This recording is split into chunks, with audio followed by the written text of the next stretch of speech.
Good afternoon and welcome. It is my distinct pleasure to bring today's discussion to you on the billion in the distance, how tech exports can transform Central Asia. This panel, courtesy of the Atlantic Council's Eurasia Center, will explore the role of tech in Central Asia's economic development and emergence as a geostrategic powerhouse. I am Surya Jayanti, a non-resident senior fellow in the Eurasia Center at the Atlantic Council. With me, I have a distinguished group of experts whose collective experience in Central Asian tech will illuminate the challenges and opportunities that face the region as it seeks to become a major tech exporter. But before I introduce them, I think it is important to note that this year, the world has finally realized that it cannot afford to ignore Central Asia. Wedged between Russia, China, and India, the countries of this region boast amazing human potential, amazing human capital, mineral richness, natural resources, and of course, tech expertise and wherewithal. For a sense of scale, Kazakhstan is targeting 500 million in exports by 2025, Uzbekistan 1 billion by 2028, Kyrgyzstan 1 billion by 2030. These are big numbers, but there is plenty of room for growth. And of course, the Central Asian region lags behind other parts of the world on tech. The Strategy Center for a New Economy, supported by USAID and EBRD, has published a first-of-a-kind report that takes a look at Central Asia's tech sector and its growth potential. It explores the lay of the land, as well as what is necessary for the region to reach its goals in tech exports. This report is called The Billion in the Distance, Central Asian IT Exports and Strategies for Growing Them. With me to present the findings of this report is Strategy's founder and president, Anatoly Motkin. Mr. Motkin founded Strategy Center for New Economy in 2017. He is a successful technology investor with years of experience in public consulting and media entrepreneurship in the US, the EU, and the Eurasian region. He has served as an advisor and investor to both public and private sector, successfully backing a large number of IT projects. Mr. Motkin's extensive background has led him to deepen his focus on the development of knowledge-driven economy and the IT industry in the Eurasian region. He is known as an advocate for improving business practices and transparency, which he achieves through his work as an advisor to governments in Eurasia and the West and to international financial institutions and development agencies. Anatoly, thank you for joining us. Would you please give us an overview of your findings and conclusions in the Billion in the Distance Central Asian IT Exports and Strategies for Growing Them report? Thank you so much. Thank you for hosting us here today. And it's my privilege to present the findings of this report. That is actually the first comprehensive report how to scale up the IT experts from Central Asia, and definitely based on collaboration with mainly US companies in the region. So the Billion in the Distance is the first in-depth study to examine the Central Asian region export-oriented IT as a whole. The report's analysis and recommendations will help country governments, international development agencies, and financial institutions, global and local IT players find the right tools to grow an export-oriented IT industry in the Central Asian region. These tools will be useful for the development of both country and regional strategies by all stakeholders listed here. So here you could just see the number of agencies and companies whom we spoke with to work on this report, with CEOs, with the tech entrepreneurs, with senior government officials, and over 40 experts contributed to this report. Why export-oriented IT matters, and particularly important in all 5 Central Asian countries. Again, we could see what was the Central Asian countries. They have very low IT experts per capita. And even if you could, this data is relevant for 2021, And after the outbreak or the full Russian invasion of Ukraine, definitely the IT sector in Belarus lost 15 or maybe even more percent of their incomes. But if you look on the per capita, you should look on the bottom of this, unfortunately, of this diagram. You see Uzbekistan with 1, right? We have Kazakhstan with 3, Kyrgyzstan with 4, and Georgia with 38. And Georgia, it's even growing because the IT industry in Georgia started growing in 2020, but it's out of our region. So what's important about IT industry? What's important about the IT industry is that each IT job creates 5 or 4 jobs in unrelated sectors, like taxi driver, construction builder, waitress, and restaurant. So the overall positive impact of developing the IT is much beyond just purely IT. Taking stock, expert level, structural state, and the distance to cover. So again, IT experts in Central Asia, the IT park experts in 2021 and 2022. In Kazakhstan, as you could see in 2021, it was $50 million. Again, this report was prepared at the end of 2022 and beginning of 2023. They expected to have $200 million in Kazakhstan. I think it was lower last year. In Uzbekistan, it grew up 2 times, from $46 million in 2021 to $100 million in 2022. And in Kyrgyzstan, it also grew up from $25 to $40 million. What's important about the IT industry, and IT, especially expert-oriented industry, is that it's transparent and accountable. It means that the companies who work in this sector, they pay salaries not in cash, like in many other sectors, but they report to the tax authority, so it's easier to count and to see what actually the volume of the experts from the country. Putting the numbers in perspective, the growth goals and the distance to Eastern Europe. So again, computer services experts, you could see in different countries like Poland, Ukraine, Romania, Belarus, and again, Belarus was in quite good position in 2021, right? And you see still the Central Asian countries at the bottom of this table, or diagram. Per capita, you could see that it's still very low. What we should try to achieve is the numbers or the figures. You could see the upper part of this table. And as you can see, again, Belarus, that also started 20, maybe more years ago with EPAM systems there as a major ecosystem enabler. It was, I believe, also at the bottom of the table. Putting the numbers in perspective and the growth goals and the distance to Eastern Europe. So historical per capita computer services experts, you could see in 2006 in Romania, it was 22, in Croatia it was 19, and again, Moldova was 1, Ukraine was 2. Ukrainian and Belarusian year-on-year computer services export growth rates, you could see on the table on the right side. So you could see that from 2007 to 2021, substantial growth both in Ukraine and in Belarus. And Belarus was just stopped in 2020 after the elections, elections there, fraudulent elections in Belarus, and a crackdown on the peaceful protests that actually led to some IT specialists leave the country. So the growth that we see in Ukraine without those events, we definitely would see also in Belarus. The state of IT experts across Central Asia. Again, we could see, I don't want to waste your time now, but you could see on this table, in Kazakhstan, Kyrgyzstan, Uzbekistan, Tajikistan, Turkmenistan. In Turkmenistan, we're at the very bottom, and I don't see even an intention now to develop the IT industry there. Although we have some startups in Turkmenistan, and we see their aspiration to work with international investors. In Tajikistan, they're at the very beginning of development that we see in Uzbekistan and Kyrgyzstan and Kazakhstan. And in all 3 countries, we see almost the same actors, and you see EPAM in all 3 of them. We see some other companies like Data Art or Exadel or iTech Art in Kyrgyzstan. And we see that actually we have also local domestic expert-focused product companies that also work for experts. So it's not necessarily only the international IT companies, although the international companies bring different corporate culture, and they also bring level not only of technical skills, but also delivery skills that previously were not existent in those countries. So strategies for growth, what should be done?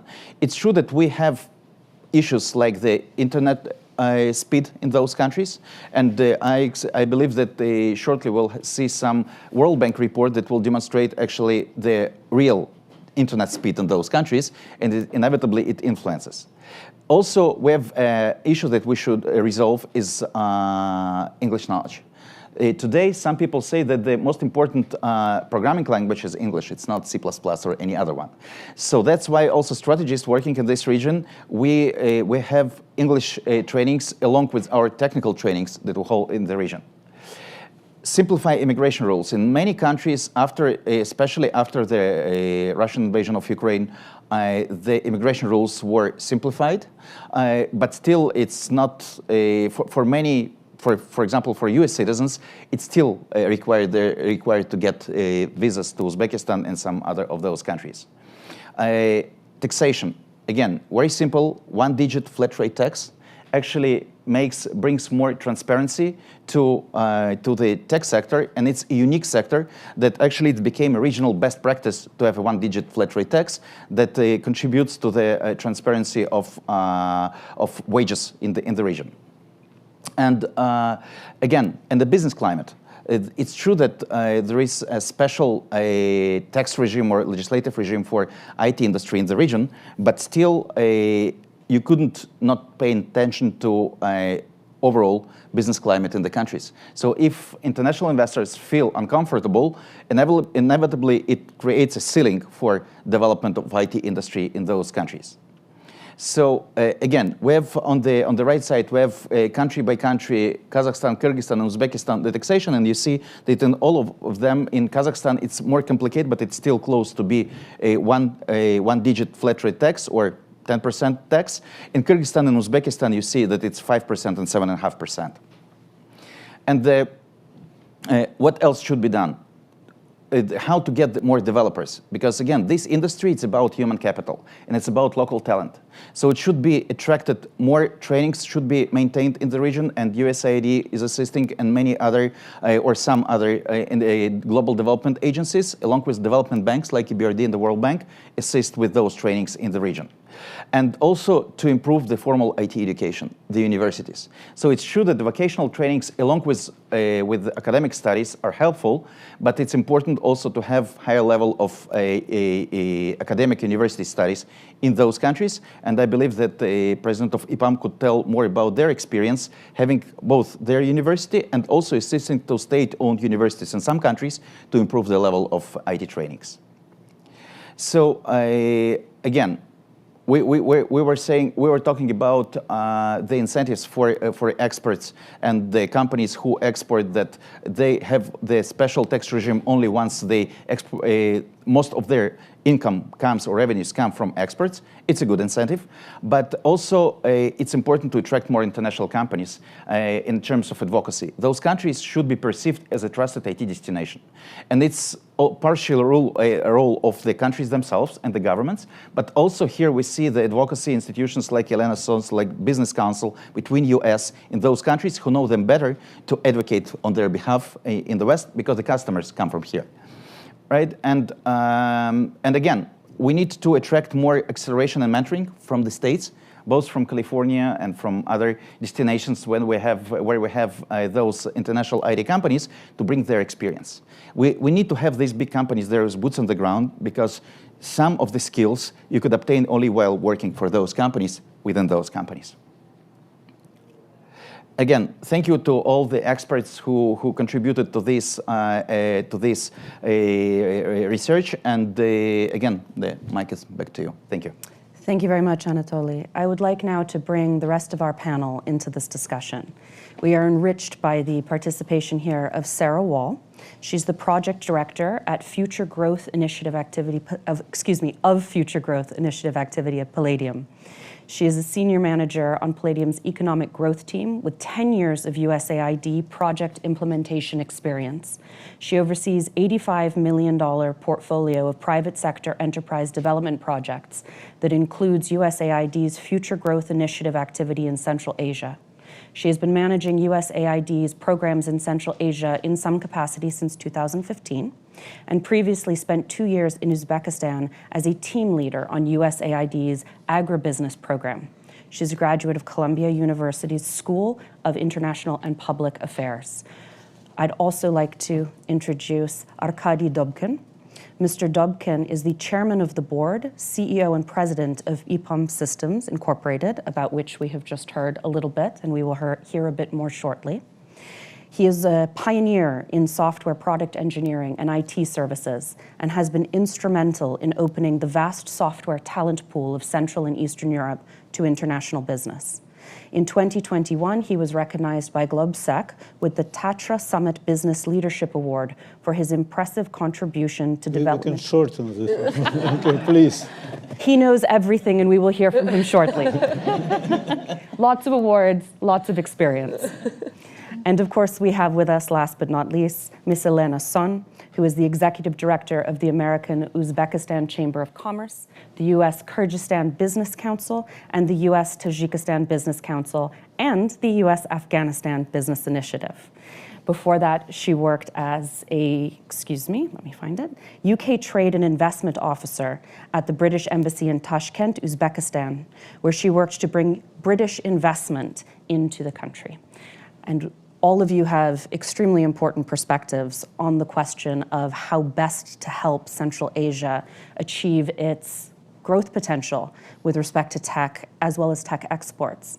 I'd like to start the discussion, please, by asking each of you what you believe the single biggest challenge is for the growth of the tech industry and tech exports in the Central Asian region. Perhaps, Anatoly, you will get us started. Thank you.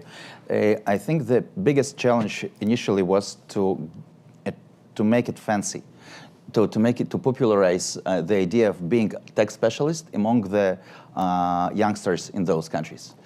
Again, this is talent-oriented industry, a knowledge-oriented industry, and many people thought that maybe they have easier way to earn money, because it's not easy to study, it's not easy to work. But today in Uzbekistan, each third youngster dreams to become IT specialist. And I think it's an achievement that has been done by international development institutions, but also by big companies like Arkady's EPAM that was present there, and the governments.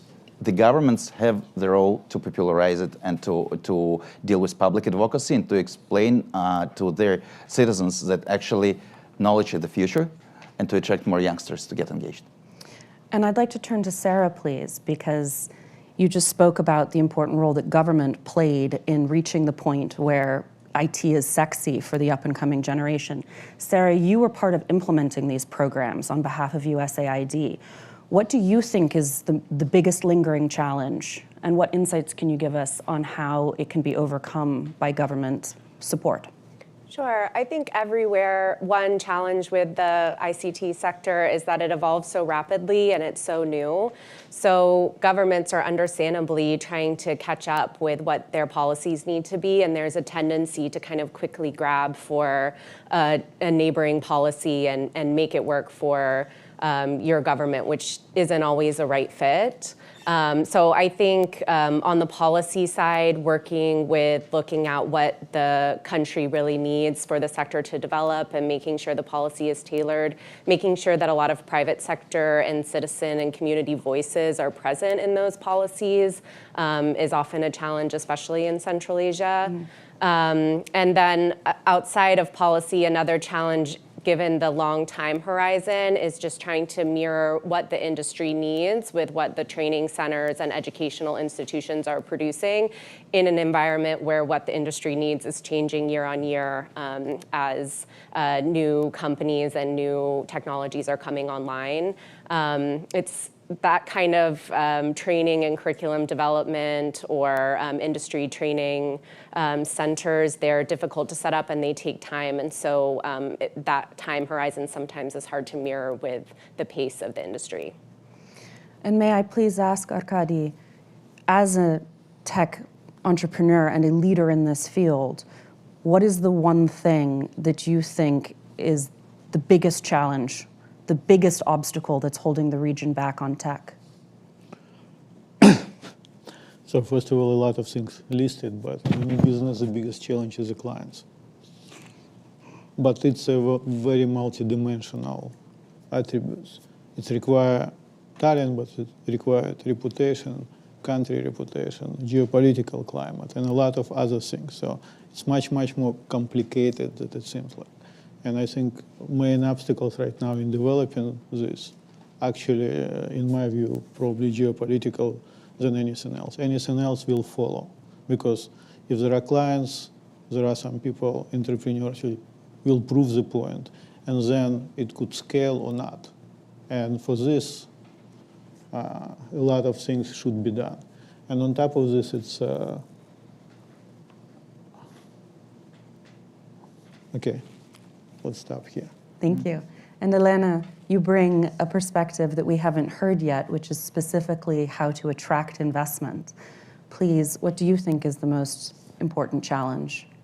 Well, first of all, thank you for inviting me to this panel, and big thanks to Anatoly, Arkady, and of course Sarah for launching this report and for doing such an extensive study of the IT sector.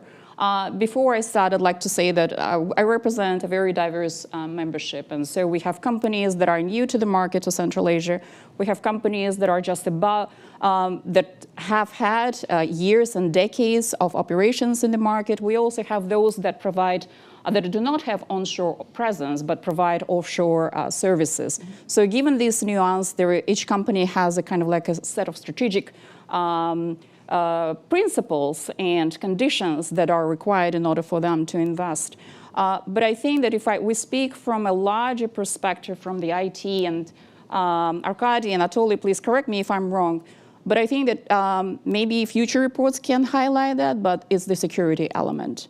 Is the ability for local companies to innovate and to modernize and to educate and to do more within the security spectrum, within what's allowed by the security services, by the special services. The word security is fundamental in the region of Central Asia because there are obvious and evident concerns, and we really want for the region to prosper and to have stable economic and social growth, and cooperation with the US government, I think in this sense, will be essential for Central Asian governments to create an investment climate where many more companies will go. Because right now we're talking about e-commerce, we're talking about digitalization. Companies want access to cloud where they can share and place their data. And I think that when we speak about cybersecurity, we not only talk about the kind of like physical protection of the service and the data centers, but we also talk about digital protection because internet has no boundaries, has no borders, and I think that's something that the companies would like to see more of. So for companies in the IT industry, for potential investors, so for those companies that we represent, they would like to have a collaboration, let's say, with Central Asian Special Services, Security Services, together with the US Department of Homeland Security, together with the private sector, in telling them how we here actually, what instruments are used in order to provide the creativity, innovation for American companies.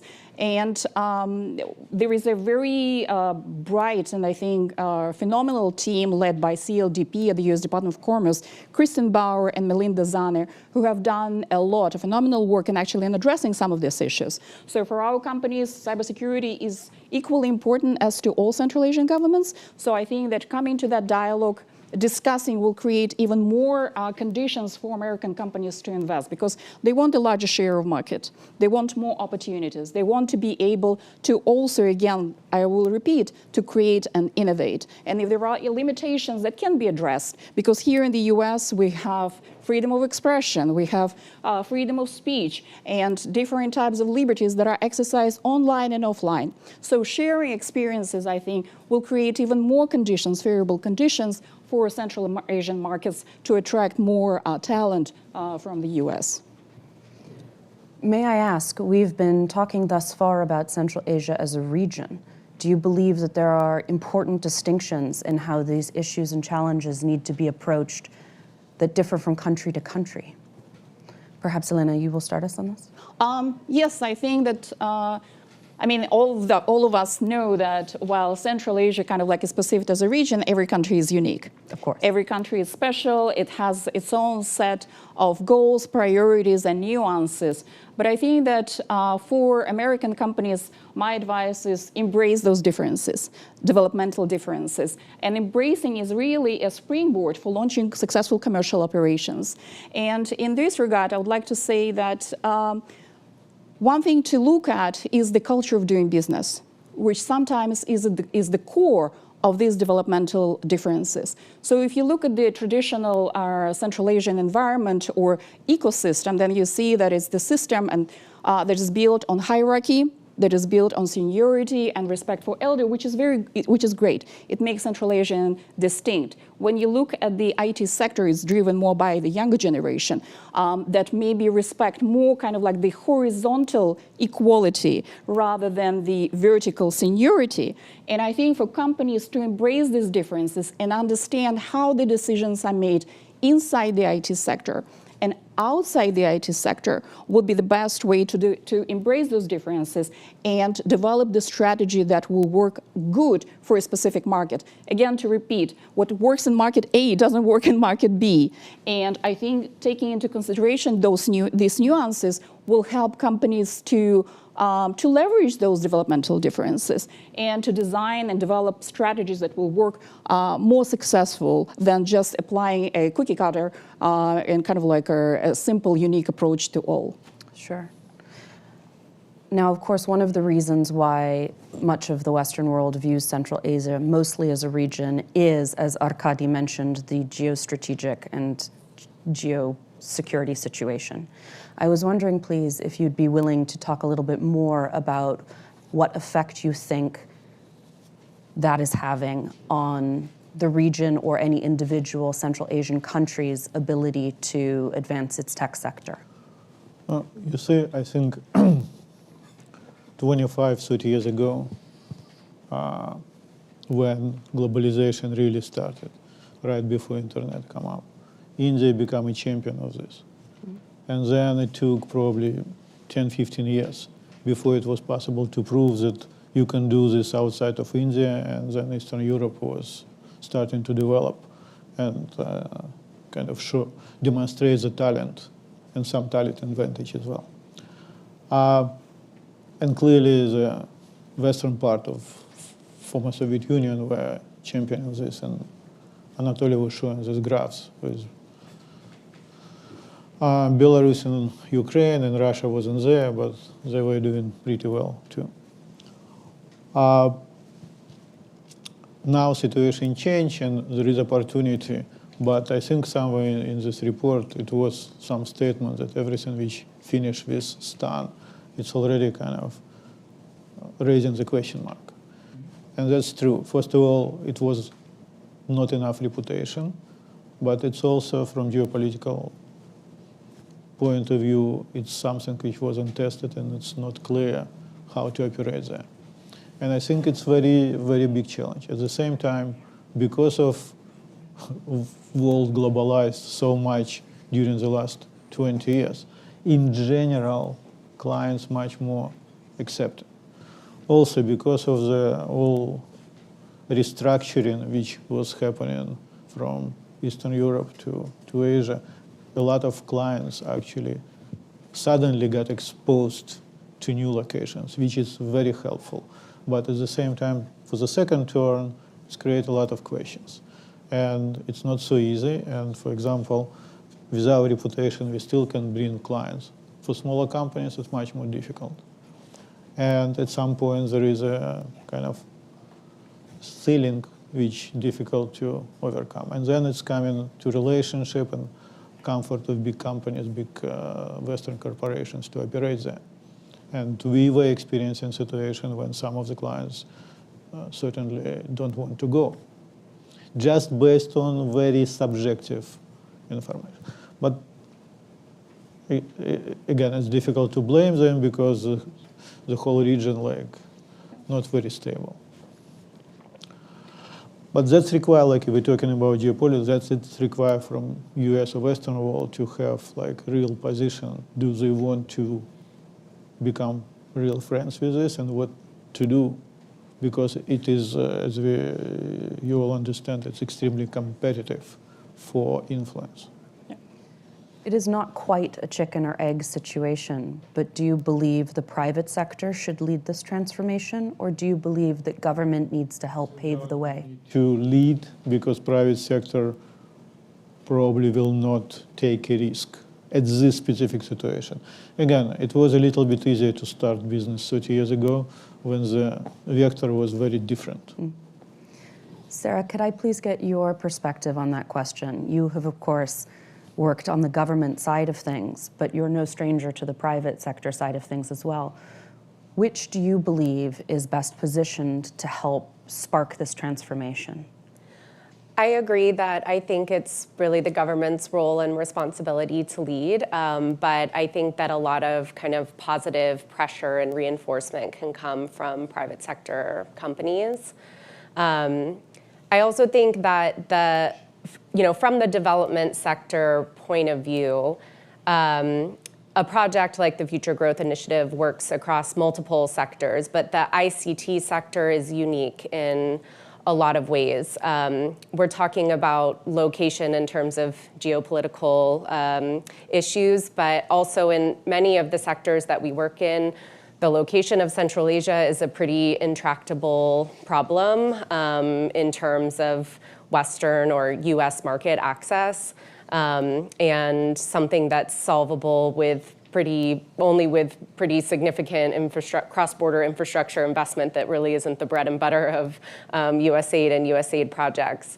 The ICT sector is different. I mean, yes, there are challenges, but this issue of kind of location of Central Asia is less of a problem, and the challenges are more addressable with the kind of soft skills and capacity building that programs like Future Growth Initiative address. So it's a unique sector to work in that it's emerging. It's something kind of that's on the forefront of a future economic growth, and that makes it unique and an exciting sector to be working in. So assuming for the sake of argument that government should lay the foundation for this transformation, Anatoly, what is your number one request of government? It's not a request, but I think that it should be combined. It should be mixed governmental and private sector. And the US government has all the necessary means to support it. For example, you have DFC, who could ensure the political risks. So actually, if the political risks will be reduced for companies who are investing into this region, it would be much easier for them to make up their mind and to decide that they start investing there, or at least launching their activities, right? So I think that the second one would be, again, strong signal from the US government that this region is perceived, at least technologically, as a trusted IT destination. And you have, again, the existing format, C5+1, and you have the meeting is planned this year with Secretary Blinken and the ministers of foreign affairs of those countries. And I believe that, again, if the message that will come from there, that the most transparent sector, with absolutely based on rule of law, with private property protection, transparent, accountable, that should become a role model, the ICT, for entire economy in the region. And just getting back to the region, each country for itself, I agree.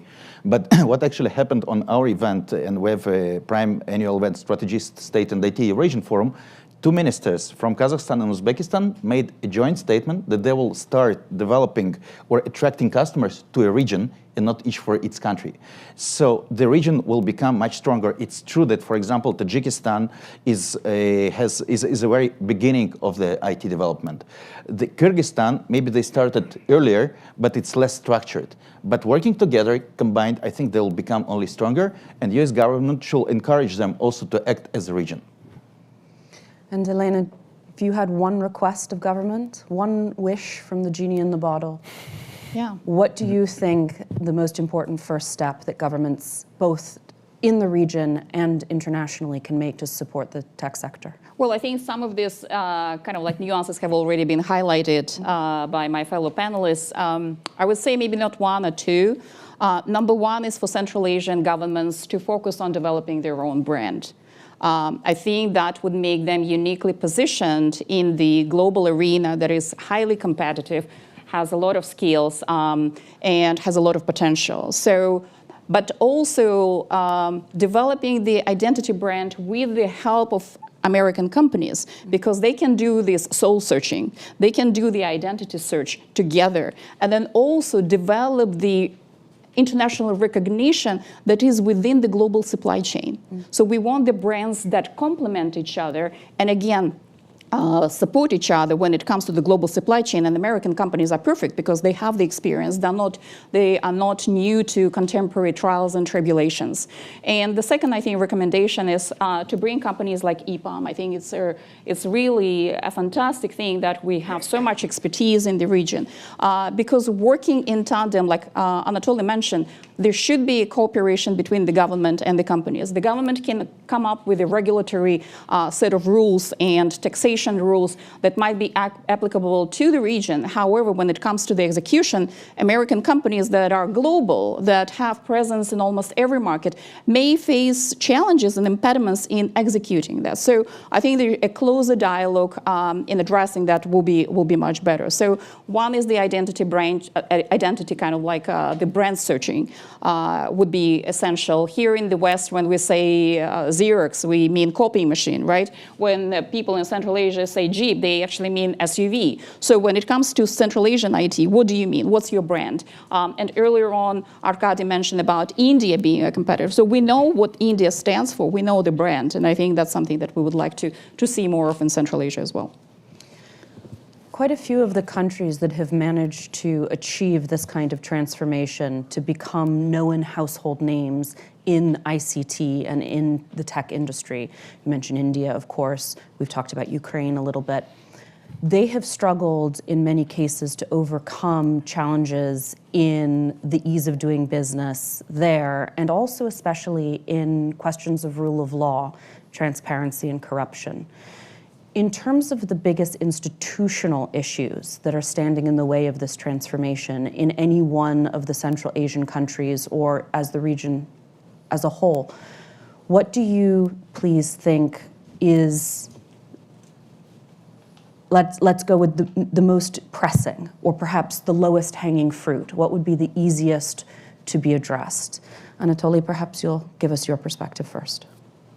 I think that using the experience of companies like EPAM in the region, we should also, it's a unique opportunity for the governments to improve let's say, the technical backend of the governance in those countries.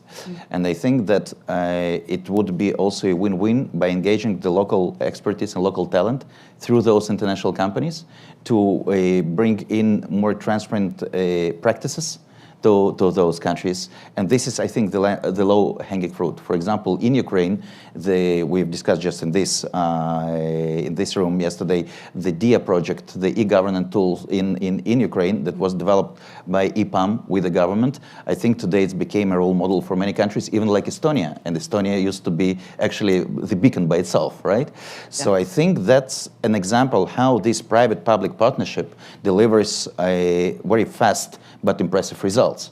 And that's something that I would start with, is we're talking about the low-hanging fruits, but also I think that the government should also feel co-owner of digital development. In the countries where the government feels co-owner and promotes, we see much faster development. And also institutions like USAID and other donors, they always act in accordance with the mandate that is expected by the government.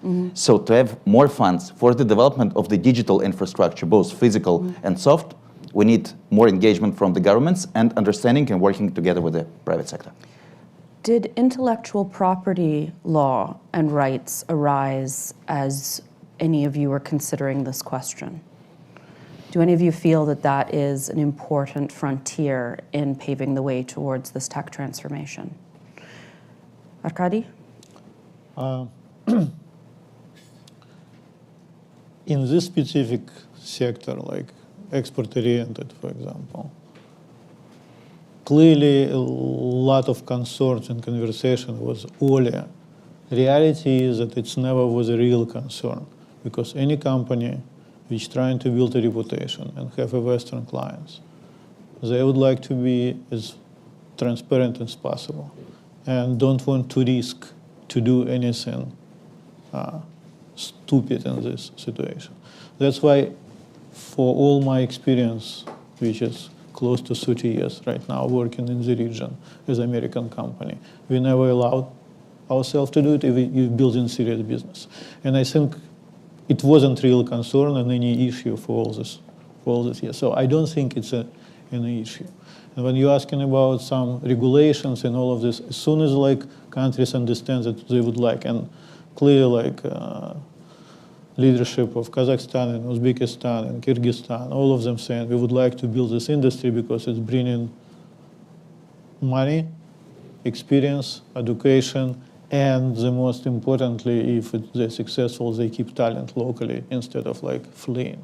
So all of them interested. That's why, based on Eastern European examples, they created all conditions. I don't think there is any obstacle really there. The obstacles coming from geopolitical situation. And second part of the IT, when we're talking about IT, it's actually government business or helping to the government. And already, as soon as you're talking about this, it's create already very different concern locally. Elena, do you think that message about actually, as a pragmatic matter, doing business is not that difficult because partners in the region are ready to comply with the expectations of Western partners? Has that been your experience working with in the effort to attract investment? Sure, or absolutely. I think there is what makes Central Asia so distinct and unique is the Central Asian government's ability and eagerness to listen and learn. They keep their minds and ears open to American companies' suggestions. I mean, I don't want to use the word recommendation because we are not in the business of providing recommendation, but just sharing our experiences, sharing what works and what doesn't. And what have shown through, we're going to celebrate our 30th anniversary of the American-Uzbekistan Chamber of Commerce. So we've been there for 30 years. In Kyrgyzstan and Tajikistan, we've been just over 7 years. But there is a readiness to work with companies in addressing the issues such as IPR. And I know that local companies in Central Asia try to abide and follow the IPR rules. For our companies, before they enter into the market, and I think it's a kind of we're looking at it from another prism, from another side. They do want to make sure that there is a respect for IPR. They want to make sure that there are conditions for them to prosper without any kind of impediments for them to operate. And on the larger issue of the IT, I think it's not only typical to Central Asia, but IT is an evolving industry. It's relatively young, and every country in the world continues to experience this evolution. They continue to grow as the industry innovates and again develops. So for Central Asians, I think they're in a much better advantageous position because they have the giants to rely on. They can learn from the experience, they can learn from what works and what doesn't to create the conditions for American companies that will be free from any concerns or from maybe developmental challenges. Of course, there is a geopolitical element, but I think that as a business group, we always look at the trade and investment. We always look at the business conditions, what works and what doesn't. So the eagerness, again, of the Central Asians to work on the IPR, to work on the compliance, to work on the cross-border trade, to work on the movement of the personnel, to work on the visas, on cross-border trade, and et cetera, and rule of law. There is a great understanding of these issues and their impact on the financing rates, on the interest. So they know that there is a monetary element to any progress that they want to make in liberalizing and modernizing the ICT. And using the opportunity, I'd like to acknowledge the governments and the embassies of Uzbekistan, Kyrgyzstan, and Tajikistan, who we met actually during the course of just preceding this panel. All of them indicated their readiness and eagerness to develop the IT industry. Ambassador Siddiqov, the Uzbek ambassador, earlier today told me that there are 30 Uzbek companies operating in Silicon Valley, so which is new. And so certainly there is a respect of the IPR rights and the IPR conditions by Uzbek companies. That's wonderful to hear. Yes. The cross-pollinization is, of course, extremely important. Yeah. I will turn now to audience questions, in no particular order. From Wesley. Some Chinese tech companies have expressed interest in the Central Asian market, and Chinese investment often takes an interest in shaping local digitalization. How has Chinese influence shaped Central Asian digitalization, and how will it shape Central Asian IT exports? Arkady, perhaps you'd like to take a stab at that? I think very impactful, and I think much more thoughtful, and with very strong focus, and that's what I'm saying, that it's very competitive, or very soon will stop being competitive. That's how serious it is. Do you believe Western companies are in a position to successfully compete? No, And why is that? because China doing this much better. Cheaper or better? Much more funding, not comparable, much more strategically, because even from geopolitical standpoint, it's much closer to them. And as you said, Central Asia become kind of more focused area only recently.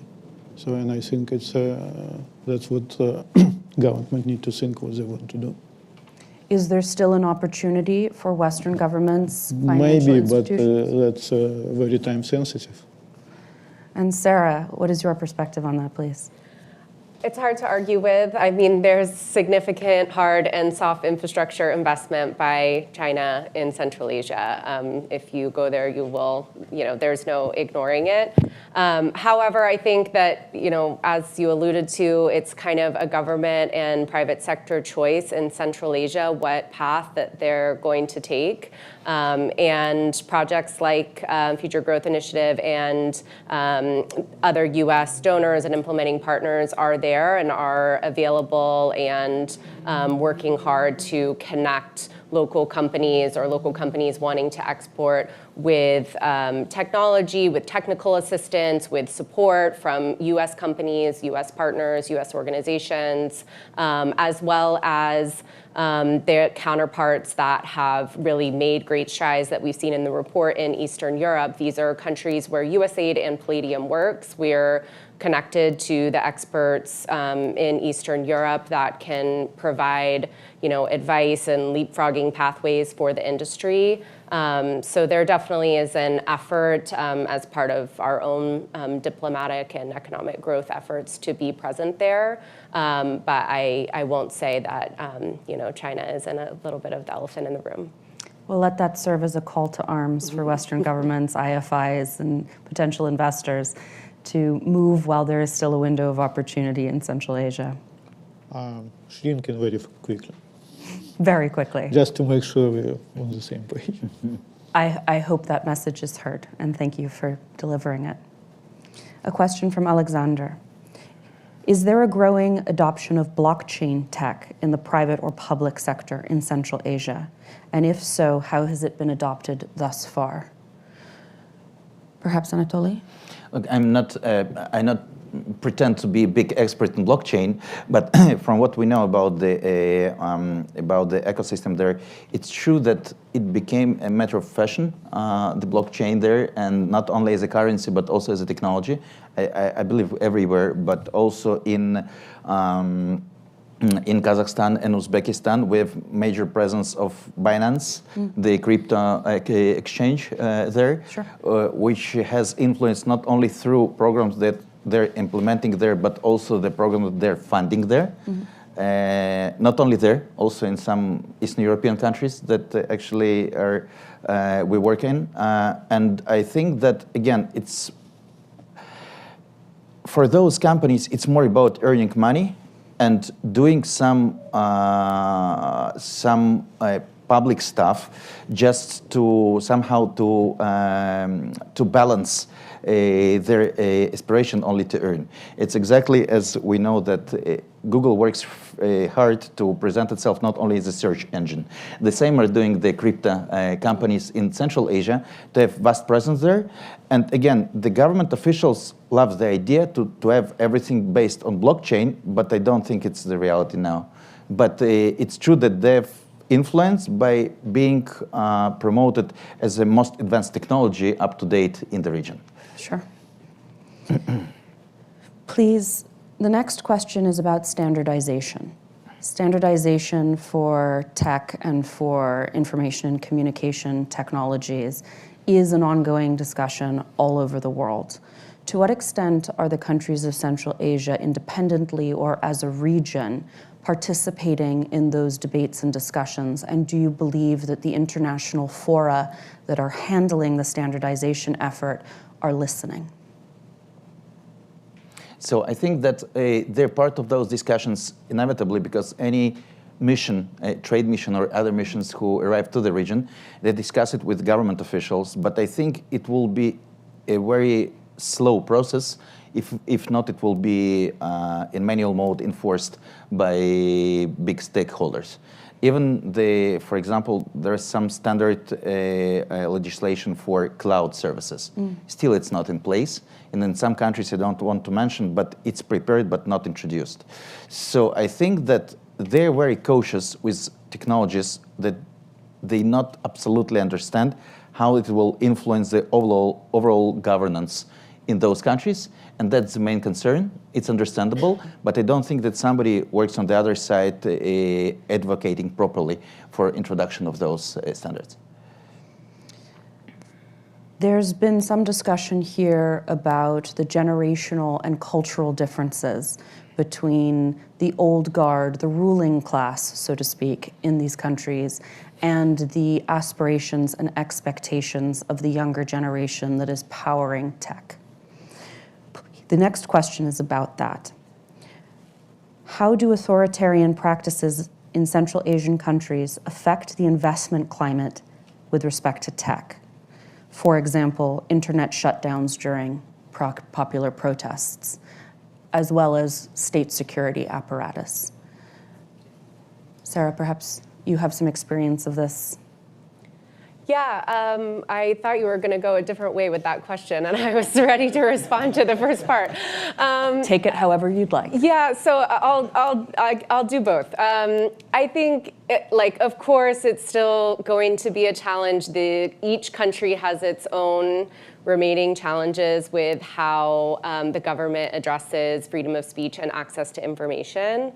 I will say that a sector like this, especially in a country like Uzbekistan, where I lived for a long time, having access to information and a diverse number of sources of information is something that has been very transformational for the young people of that country and for the countries of Central Asia in general.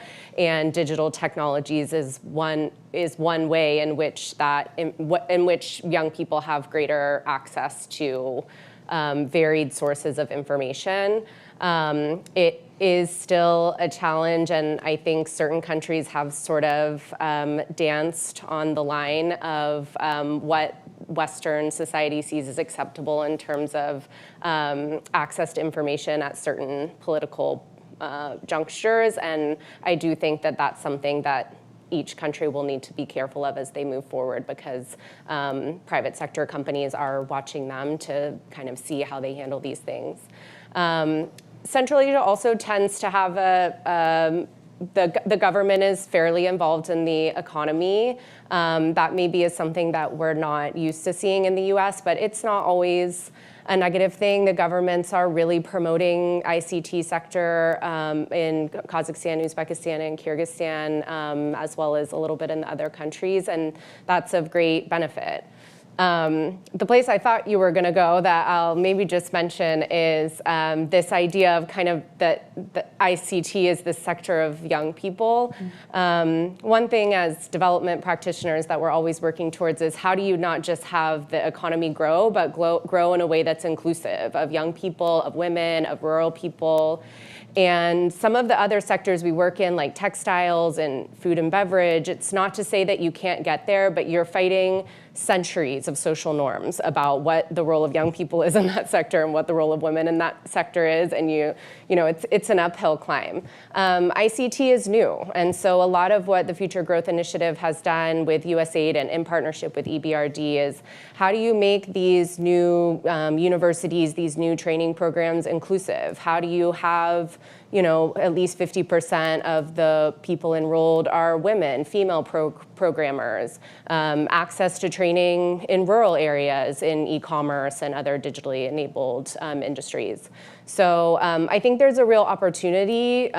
It's not going to happen by magic, but I think that if the government and if donors and implementing partners in Central Asia can be that push to make the sector be more inclusive, you have more of an opportunity because it's new and you're pushing against less rigid norms around who should be included and who should be in what position. Arkady, with the few moments we have left, what is your perspective, please, on these issues? So it's too broad Take whichever one you like. spectrum, but on inclusion, I would say that if this sector will be developing, I think, for example, women programmers or women IT personalities will be in percentages higher than in Western world, like in 3-4 years. That's what I do believe. I don't think there are in this industry any restrictions in the region today. And we actually opened university last year in partnership with High Tech Park in Tashkent, and we brought over 300 students already, and it is very diverse population. And in general, when you go into the offices and look into the faces, it's all over the map. Elena, very briefly, please. Sure. I'd just like to acknowledge that Central Asian democracies, I mean, we have a respect for the multi-vector approach. And I think, indeed, when you talk about the US, you cannot argue that we are not present there when it comes to like high trade turnover kind of like numbers. But what we're really strong is, and this is something that we have been promoting and advocating for, is that we bring the capacity building, we bring the expertise, we bring the knowledge base that we are eager to share with Central Asian companies, countries and companies. And many members of our trade associations actually are considering training courses or have already been implementing training courses on IT, on leadership, on executive management, and et cetera, business administration that can complement and provide the ecosystem for Central Asian governments to thrive. And again, we are talking about the free expertise that companies are so eager to share. And again, this is a unique opportunity, I think, for the US. We like competition. Competition is good for the consumers. It's also good for companies because then it kind of like encourages us, right, to think more and to provide the best product to the consumers, to the governments, and to everybody who we work with. But capacity building is something that Central Asia needs more. I think it's once we provide the expertise for them to think broader, to think more professionally with greater expertise, then we can talk about much larger things. So again, capacity building is a brand for the US in Central Asia. Well, that's very good to hear, because I can assure you the U.S. government is interested and is trying. This is all driven by geopolitical inclined situation. As soon as there will be demand, capacity will follow. Yep. Well, I'd like very much to thank all of you for taking the time to participate in this. On behalf of the Atlantic Council and the Eurasia Center, we think this has been a very fruitful discussion. Hopefully, lots of threads that can be pulled by different policymakers here in the US government and at the various international finance institutions and at related think tanks and the kind of shops that could help with capacity building. So thank you very much for your time and for your insights. And I look forward to the possibility of all of us working together in the brighter tech future of Central Asia. Thank you. Thank you very much. Thank you very much.